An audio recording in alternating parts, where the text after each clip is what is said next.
Fireside Chats featuring Regina Curtis and Monica M. Henderson. I'm not seeing us, but I'm going to continue to talk.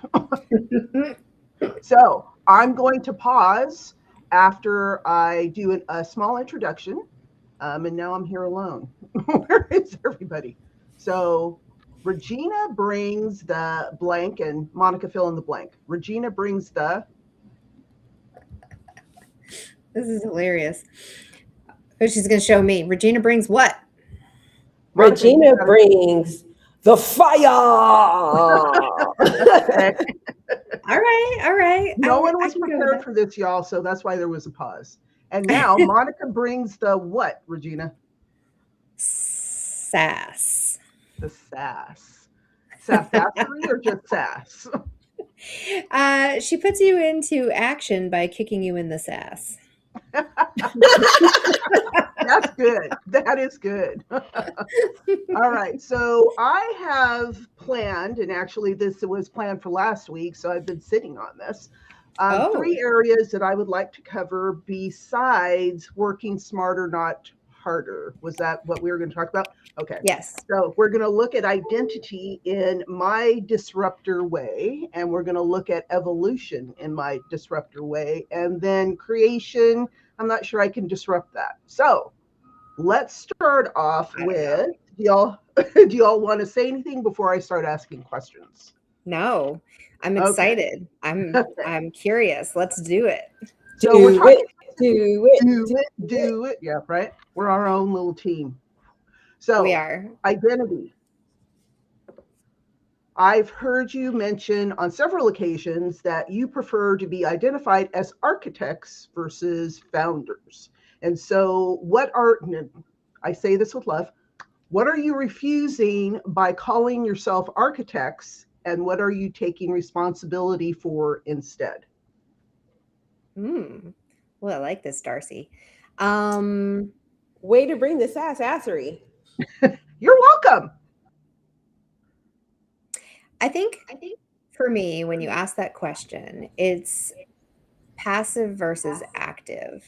A lot of times founders are like, I had this concept and I like brought it to life, but they don't necessarily like do the building with you. And the way that we do it is we build right alongside of you, right? So, yeah, the concept was born through us individually, and then we refined it together. And then now we refine it even still every single day. We're refining, we're building, we're, redesigning as things happen and as in a responsive way to a living ecosystem.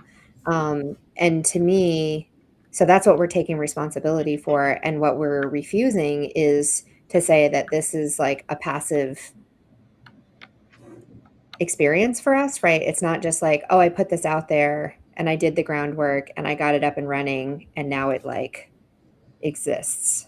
It's still something we're co-creating. I like that. Yeah, I'm having technical difficulties, so hopefully my computer doesn't turn off on me.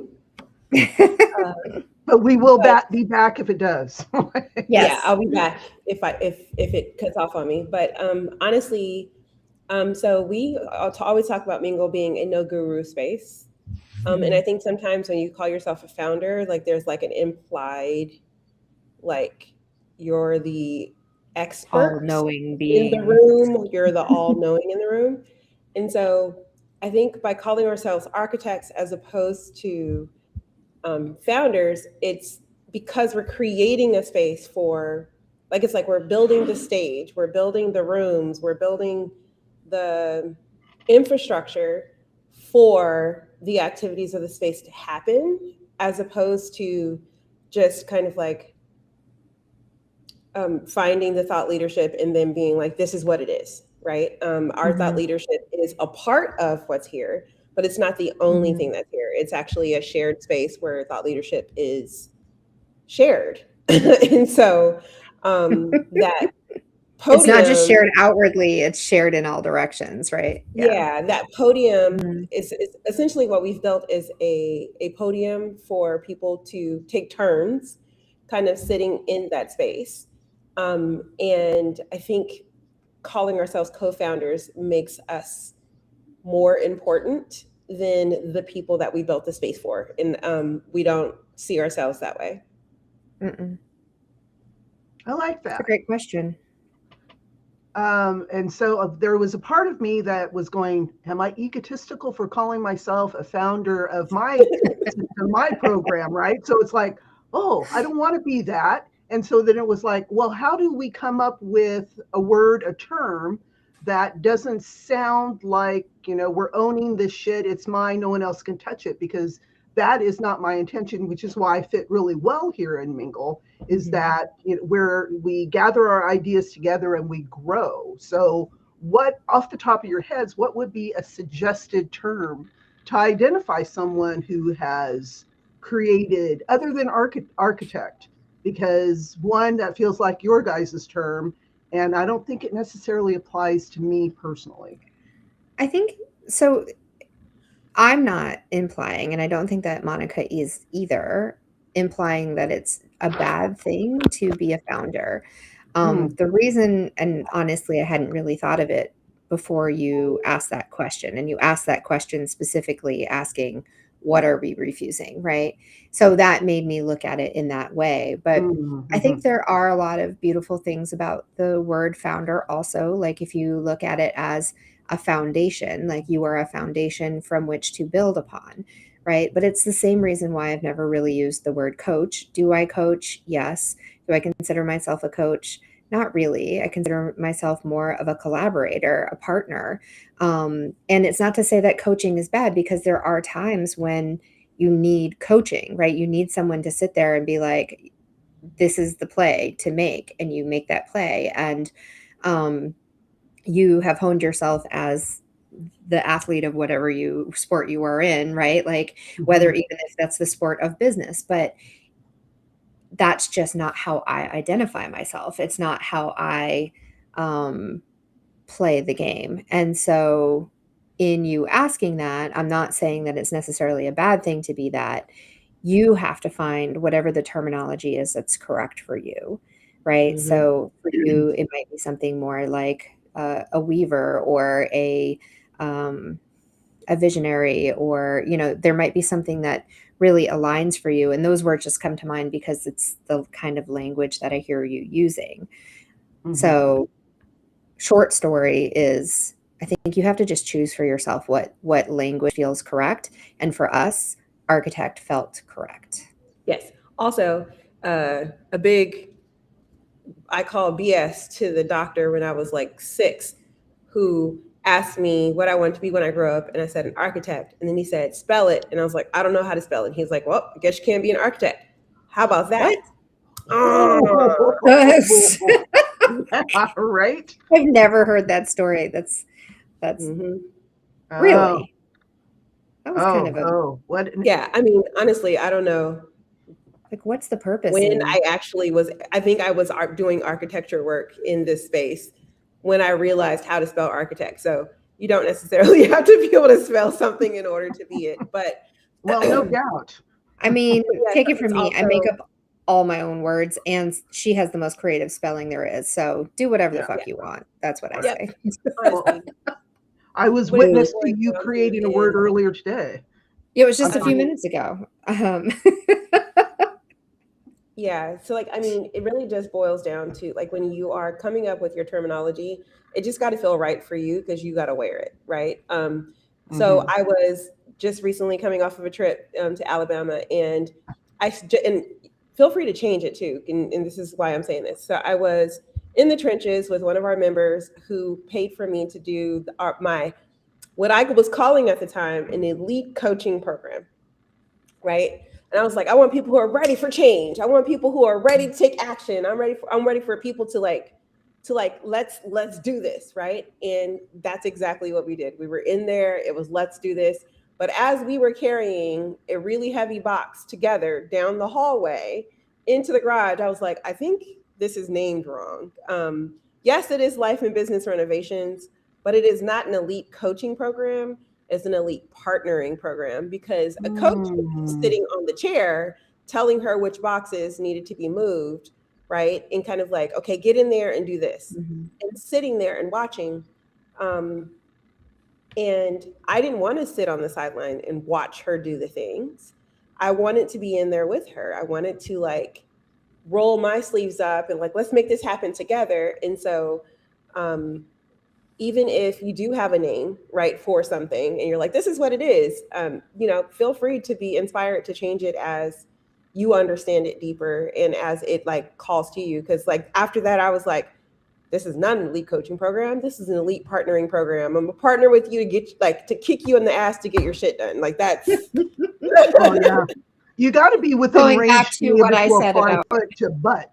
I'm sorry. Go ahead, yeah, Regina. exactly. Well, no, I was just going to say, like, going back to what I said earlier, she's going to kick you in this ass. But also I was going to say, of course, like your business needs to evolve as you evolve, and so does the language around it. And that happens all the time in corporate spaces as well, right? I remember a company that I worked for, I was there for 7 years, and I think we did a huge rebrand at least 3 times. So, you're I gonna have a good one evolve, for you. and Everyone's you're familiar with TikTok, right? yeah. Used to be called Musically. Mm-hmm. Really? I never knew that. Mm-hmm. Interesting. Used to be called Musically. My daughter was on it in elementary school. It was basically a bunch of elementary school girls lip syncing to songs, which is essentially now what's happening as well. But they'd be like doing the whole thing, and then they changed it from TikTok to from Musically to TikTok, and then it kind of blew up, right? So like that naming convention of like how you name yourself, let it fit until it doesn't, and then when it doesn't, give it a new one. It's okay. Yeah. That was one of the harder things for me to do, is like, because back in the day, someone said that I was, what is it? It wasn't a nice word. And I'm drawing a blank. Basically, that I was going through phases. And so that I couldn't stick to one. Flighty. I was flighty. Flighty. Oh, I love that word. Well, Yeah. I did not. So that word is triggering. There's some bullshit out there around what people think. Like there's a lot of false security around the corporate spaces and academic spaces. I mean, if we look at what's happening in the world right now, the academic spaces are struggling, right? Like big, huge universities are having a really hard time getting students and getting funding for students and growing because of all the world circumstances, right?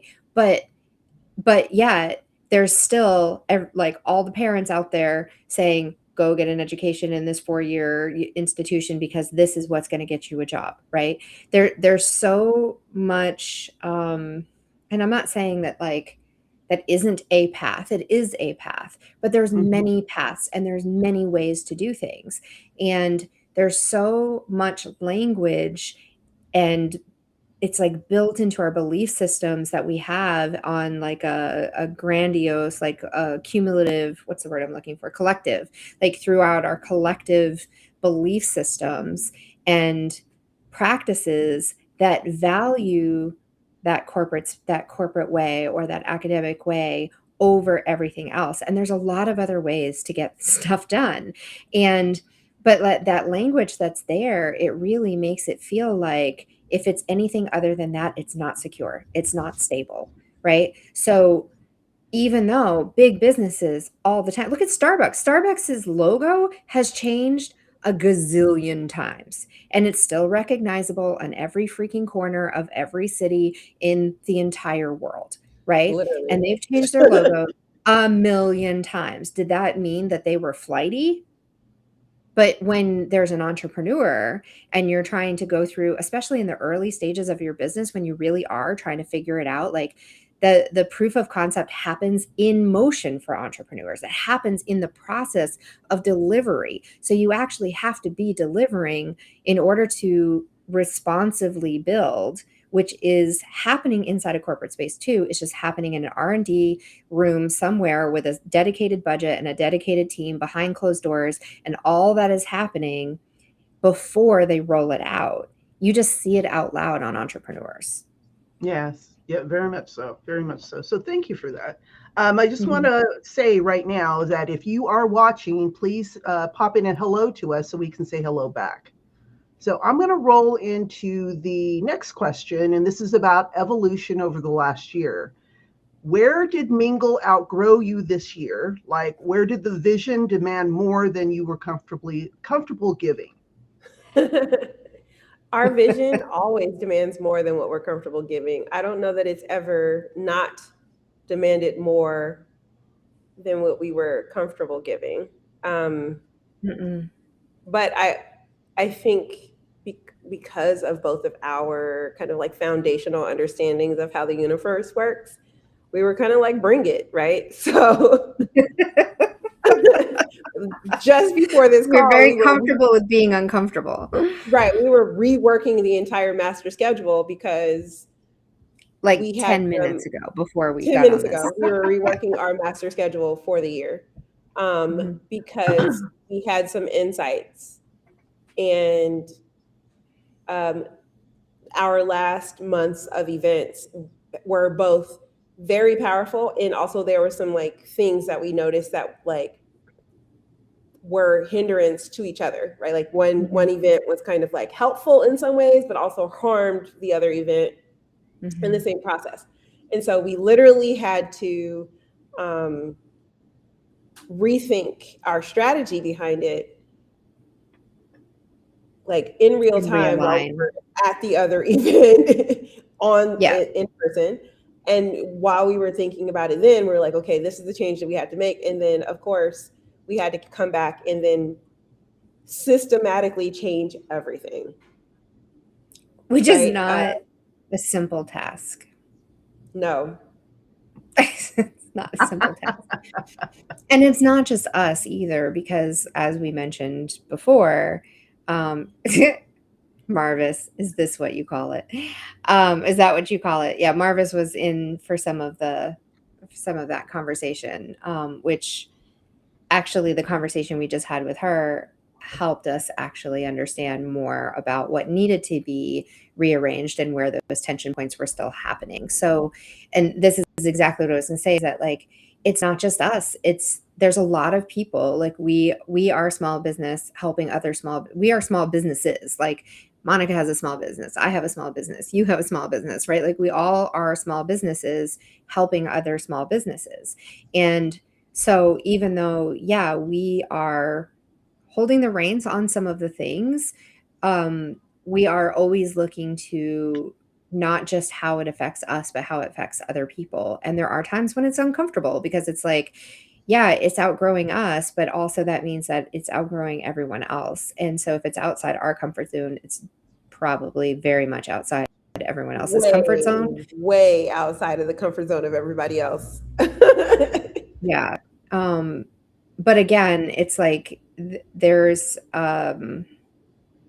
it's responsive building. And so sometimes we stretch and then we have to kind of feel into that stretch to understand, is it stretching too far?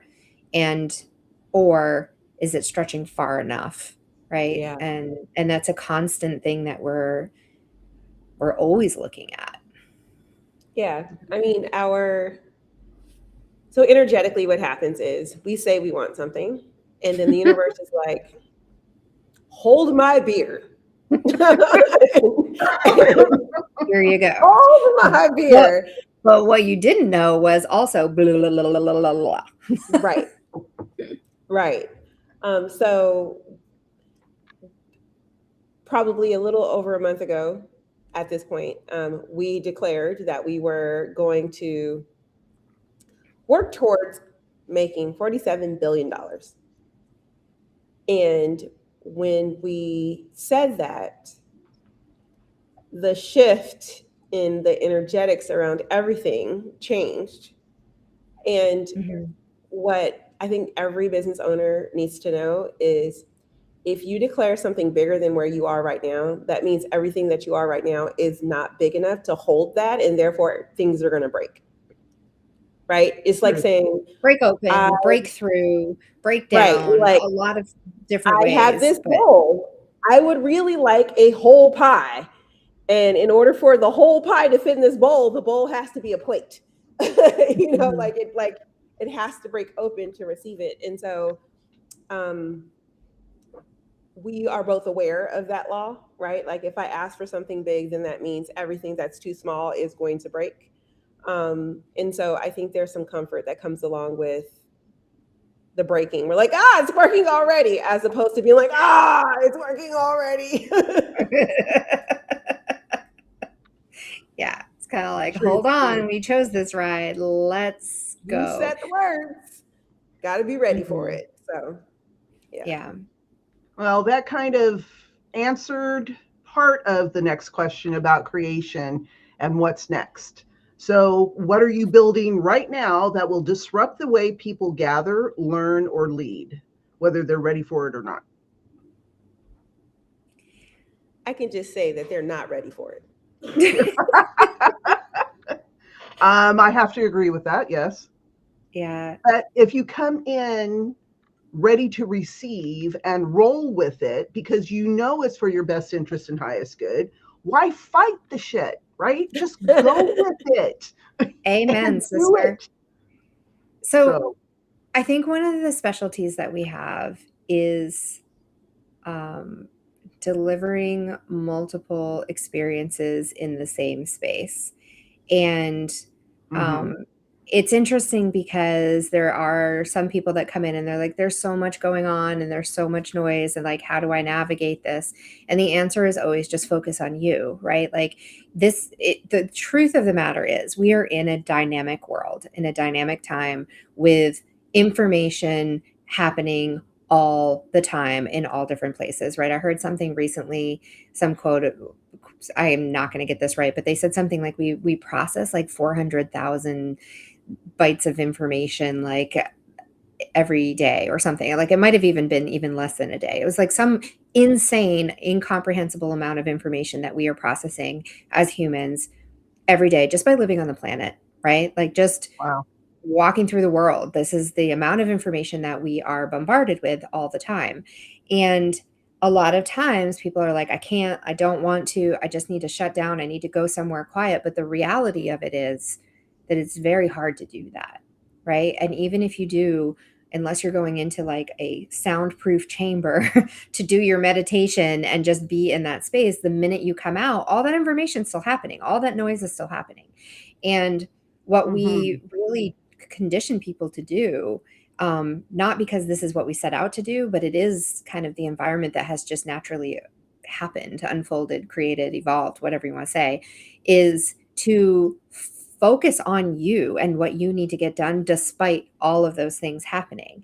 And it does mean that there are actually more choices available to you, but you have to actually, hi, Rachel, you have to actually be able to ground in and focus on what you need to get done, because otherwise you're not going to get anything done ever, and you're just going to be like either a zombie that's like so tired and exhausted from all trying to figure it all out, or you're going to be like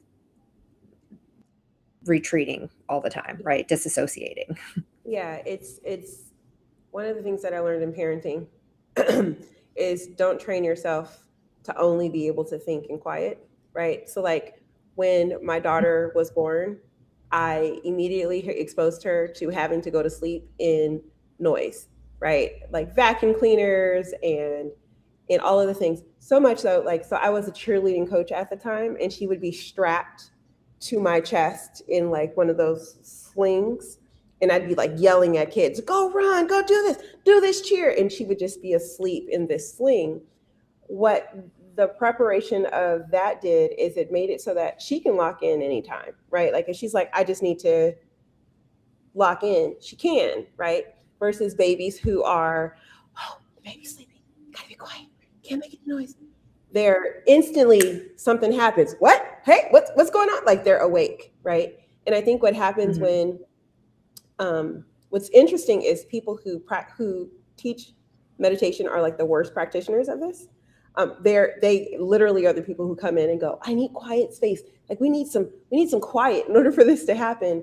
But the whole point of those practices, meditation and yoga and certain things, is being able to lock in even when other things are happening around you, and being able to focus in on what you need to do, what your body is telling you, what your mind is telling you, like those things. And so many people think, well, I just need to get rid of the noise. And the noise is not outside of you, the noise is inside of you. It's not outside of you, right? So like me doing my work on the same screen as you is not noisy because I'm not talking to you, right? But those same people will come into our space and go, it's so noisy in here because like people are doing things. And it's like, yes, but it's because you're noisy on the inside.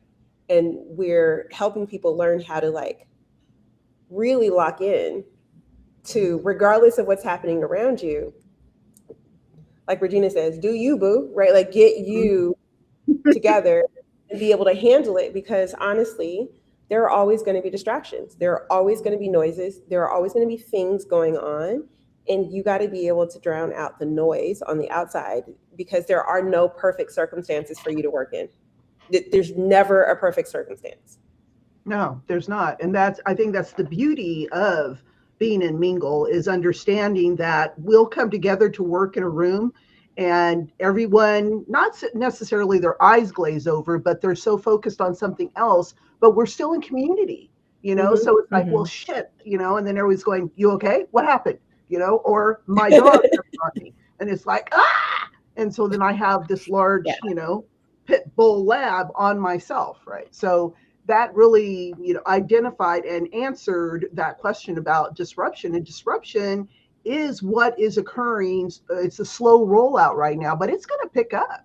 And if we can't continue to focus, regardless of the disruption, especially when some of your mentors or collaborators are the disruption, it's just like, you have to roll with it. Right? So yeah, yes, those of us who are guilty are laughing. Right. Guilty. I think that's also true of, so like Monica mentioned yoga and meditation and those things, and those are to prepare you to be able to navigate your life, right? Like your yoga practices to be able to prepare you to receive your spiritual guidance, right? And then to be able to take that off the mat into the world and maintain that still that sense of inner guidance and peace and clarity as you're navigating the world. And I think that is also true for what we're doing, right? We practice doing our own work in this space, in this collaborative space where other people are working too. And it does take a little while to get used to, right? And I'm not going to say that it doesn't. It took me a little while to get used to it too. And I was a classroom teacher. I was an art teacher, not even a classroom teacher. I was an art teacher. So I had to do my work in rooms with kids using paint and scissors and glue and whatnot, right? And teachers coming in and out and bells ringing and all that. And, so I already kind of knew how to work in that. And then I did educational travel programs on the road, and it was still sometimes hard for me to lock in and do my own work in rooms with other people when I first started doing it in, I've learned to meditate in my cubicle working in a forklift warehouse. Yes, Jamie. Right on, high five. Yes, right? It's exactly that, right? You have to be able to navigate the world when chaos is happening and not get thrown around by every single thing. You have to be able to maintain that stability and that clarity and move stuff along. And when I think back to my days of working in a cubicle, no one was being quiet around me. People were on the phone. The neon lights were on, the fluorescent lights, right? Phones were ringing. People were vacuuming. I know, because that's weird that people were vacuuming, but I would work late at night because I had meetings with China and Australia all the time. And the cleaning crew would literally be vacuuming next to me while I'm on a conference call. So it's not like that doesn't happen in a corporate world either. Right. But for some reason, there's this perception that as an entrepreneur, I sit in my house and I have quiet and I have solitude and I get my work done. But then it's also but that's also lonely. Yes, it is. Hey, Trina. Trina is heading to Ireland. So I think if you're posting here, this means that your flight moved to tomorrow. which is bad for you. Oh. Because you should have been winging. She's going to be on, and I can't remember which Irish island is. She's going to be there for Beltane, and it's just like, Oh, holy nice. moly! So that is really exciting. So Amazing. sorry, I digress.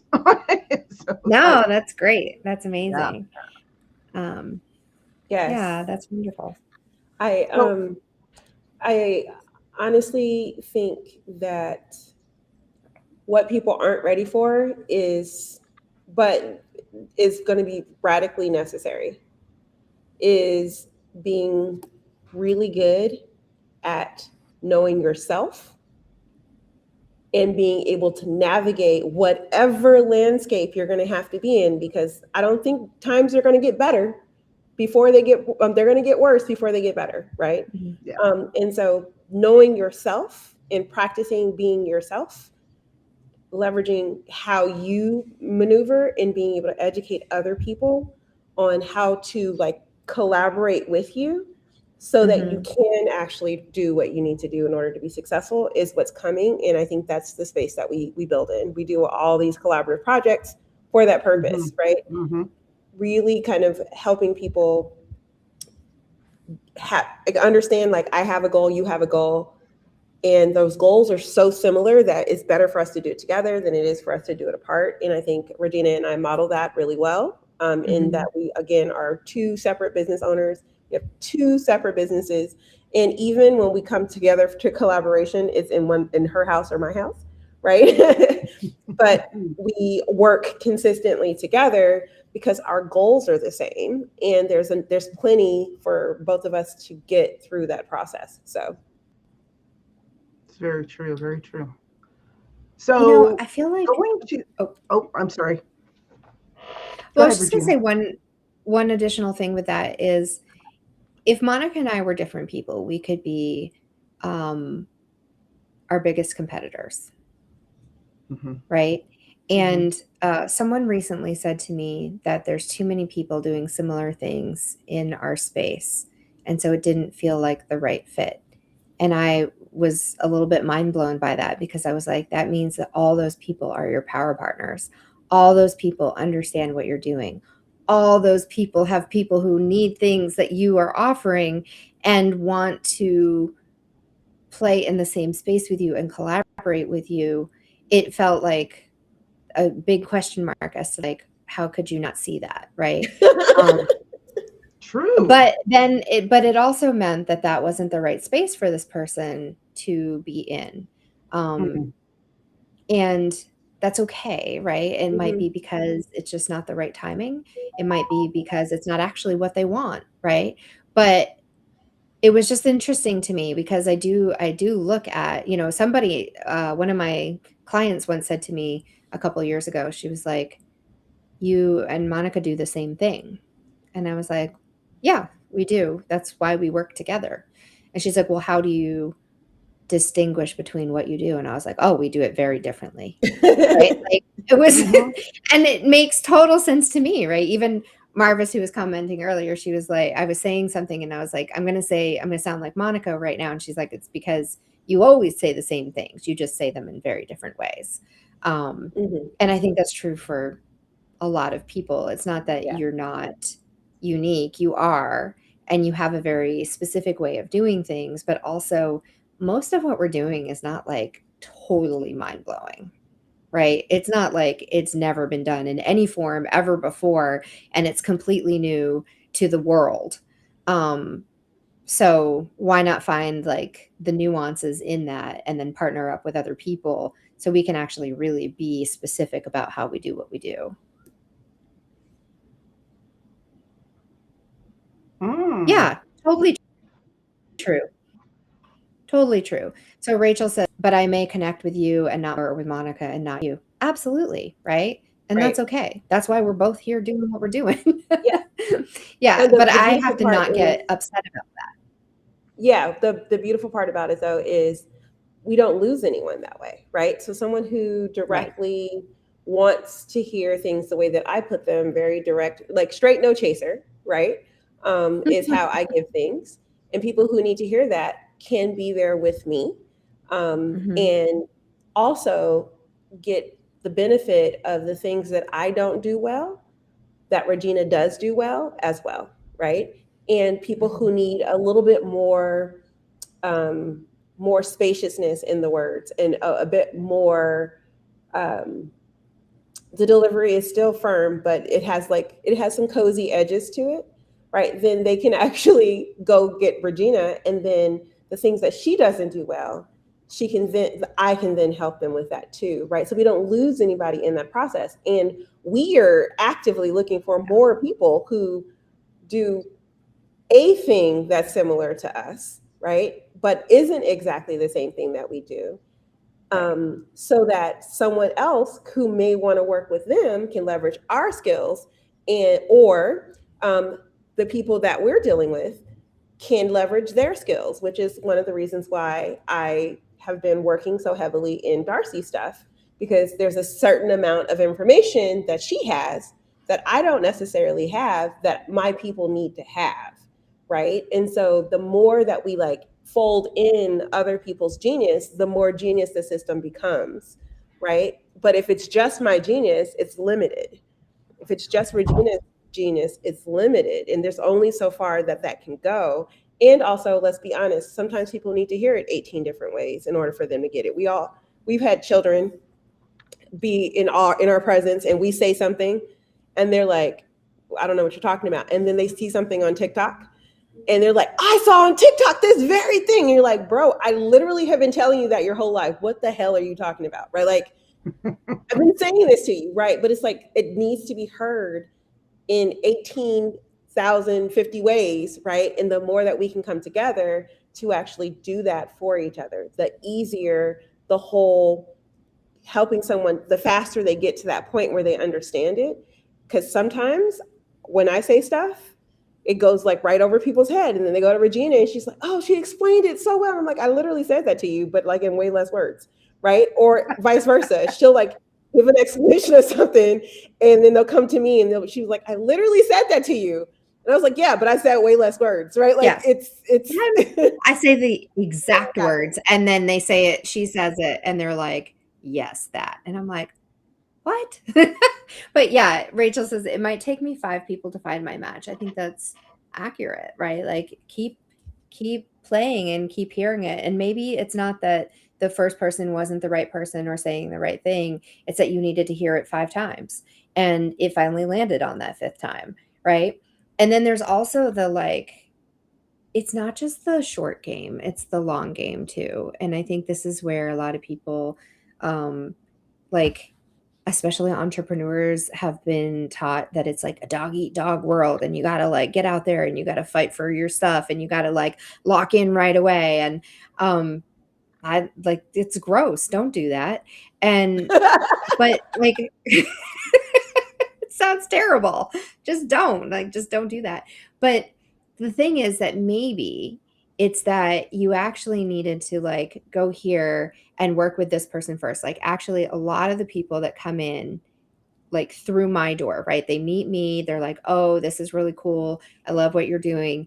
And then they immediately navigate or are magnetized to Monica for like a long time, right? Sometimes they come in through me, they're a member in my universe, in my membership, but they spend a lot of time with Monica because they actually need what she has. And then later they come to me and they're ready to work with me at that point, right? And vice versa. Like sometimes Monica will bring people in and they end up spending a lot of time in my world or in Darcey's world or, you know, like in someone else's world. They just spend a lot of time with Colleen or spend a lot of time with Doreen or Marvis, or right. Like they spend the time with the people that they need. But that also means that they're getting something through coming in through me that I'm not actually the right person to offer myself, but I am the right person to offer through that person, right? So it's one thing that's very different about here is that it's not just about what you are offering to your members and that they have to be like consuming all of the things that you have. They're coming in to an ecosystem, They're not coming into your business. They're coming into an ecosystem. They're coming in through your business. And it's a different thing. And it does also take some getting used to. Yeah. It does. It does. It's a unique idea that you don't find elsewhere.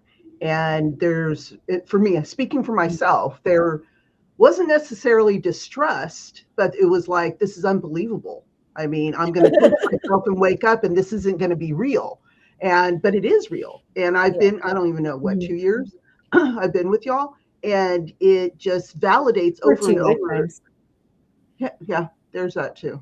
It's just the value of being here with like-minded people who love outwardly and want to see you succeed and grow. How can I be part of that support for you? Right. Yeah. And it's just as I give, I receive. So it's like a love fest here. it is a strange place. Especially because like that's not how the rules of everywhere else works, right? Like the rules of everywhere else is you have to pay your respects, right? You have to buy your time in order to get to a position in which people trust what you're saying. And for you to be important in that space. In Mingle, kind of like when you come in the door, you're important, right? Like you're important we like embody the like, what do they call it? The teacher, learner, leader kind of experience, where even when I'm teaching something, you're teaching me about what I am teaching. And even when it's very true, right? Like even if I'm facilitating, right? Like I'm like, okay, here's a concept, and then there's feedback on said concept, or the answer that you give me is not the answer I was expecting. There's a learning in that for me. Oh, I don't know that's what I was asking. Maybe there's something that I need to shift. And so why this is different than other things is when you actually are in the space and either facilitating or receiving, right? You are, as a receiver, you are also teaching. As a facilitator, you are also learning. And that is always the case. There are 0 cases where you're only learning, and you're only facilitating, right? It's always the case. And we're all like, continuous evolution is one of my core values, right? It's like every time we deliver something, the feedback that we get from that delivery of that thing informs how I do it again, right? So like there are no 2 things in this space that are exactly the same as the last time. So something was offered at one point and you're like, oh, I already went to that. No, you didn't, because it's a completely different experience. Same topic, different day, different people, different understanding of it. Like it continues to deepen throughout every experience. But I mean, the thing is, this is the case always anyway. Yes. It's just that we actively celebrate it and put it on the surface, right? And encourage it, right? Like we want you to teach us something as you sit there and learn. We want to learn from you in your genius, because there's something that we can learn about ourselves in that. And the best decision that I think I could have ever done is decided to be a learner leader and create a space that's that, because that was also what Regina wanted, right? And so when we came together, then it was like, oh, you're crazy too. Awesome. Let's be crazy together. Let's do this. Yeah. Let's do it. Insane asylum, go, right? It was but very easy to know that we were neither of us wanted to do that. Neither of us wanted to be sitting on some pedestal talking to the masses and being like, yes, they're children.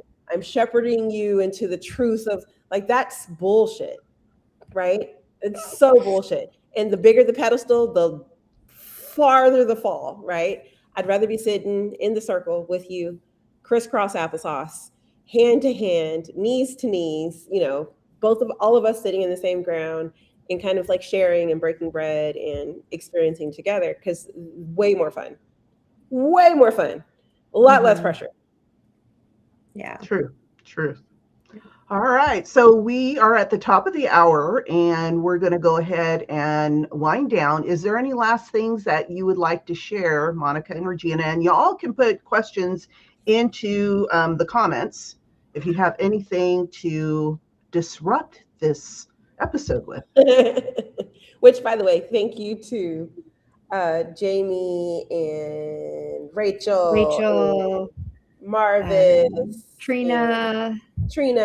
Thank you guys for chiming in. We love when you guys chime in. It makes it feel like the room is bigger than just the three of us. So fantastic. Yes, absolutely. I guess my final thought is, so the theme was supposed to be work smart, play hard. And I think that's what we talked about today. We talked about what it looks like to actually work smart and play hard. Because we're not trying to outpace or be better than anyone in the room, it allows us to actually be smarter about how we execute everything, which makes all the work feel like play. I literally have an alarm that says stop working for lunch, because I will sit here and chat with y'all about all the things. But like, in order to like kind of create that space, stop working. I think what we have created here is a way to actually work smarter and also simultaneously be able to play smart too, but like be able to play hard in our lives. Yeah, I second that. I think it's leveraging the collective genius, but also like the collective humanness, right? Like, I think one of the biggest things that we hear from people is that entrepreneurship is lonely, and but then they like get real weird about having social time, when even in the midst of like, oh, we just fall into chat for a little while, like, you know, like we're always working and playing and it flows seamlessly. But I think most people's barriers are in thinking like, I'm at work and now I need to be at work and I have to work, right? Like, but if you actually, right? Like, but if you actually look at the conversations that happen, they're always on point, because energetically, we've built this energetically into the walls, into the structure. And so even today, we didn't really talk about the theme that we decided we were going to use, which was actually working smarter, not harder, which you put it into your own language. I love it. Like, work hard, play hard. Exactly. Work smart, play hard. Work smart, play hard. Yeah. But we still talked about it.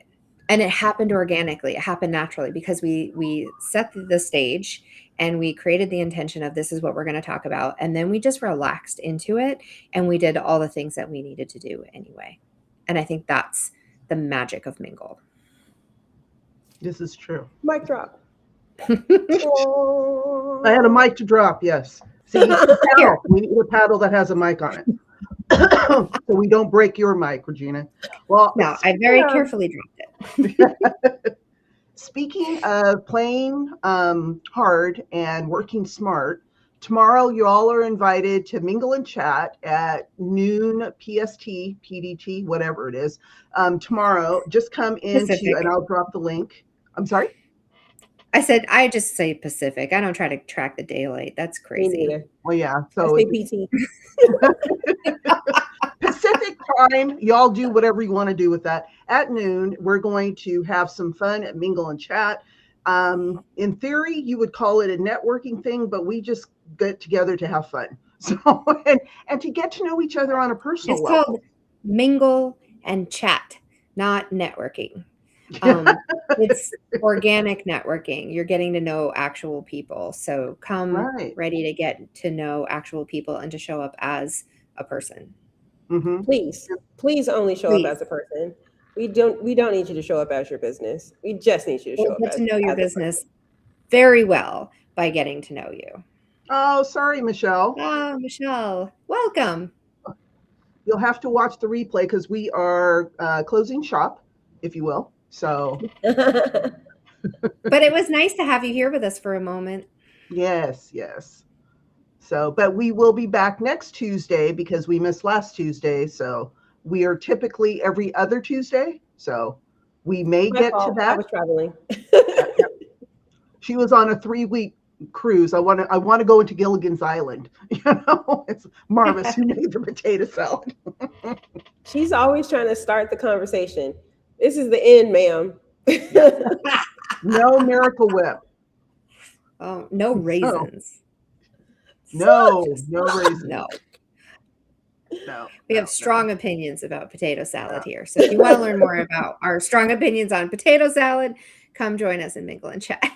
Tomorrow, noon, come to the annex. I will put the link in on. Do you want to put the link in, Monica? Yeah, we'll put it somewhere. We'll put it all the places. Okay, cool beans. We will. All right. And then y'all who will work with me more intimately, you know how to get to the Learning Annex. And then we'll show you how to get to the room to mingle and chat. Yes. You were waiting Perfect. for Monica at 3. Huh? Oh, she was coming to see you, Michelle.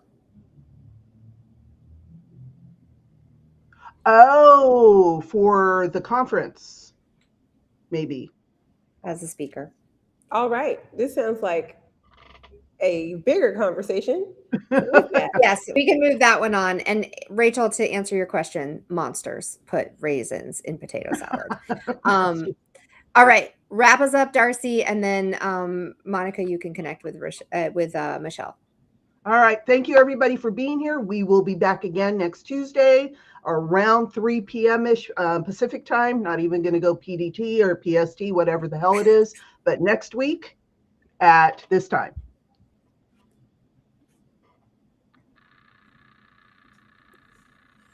Uh-oh.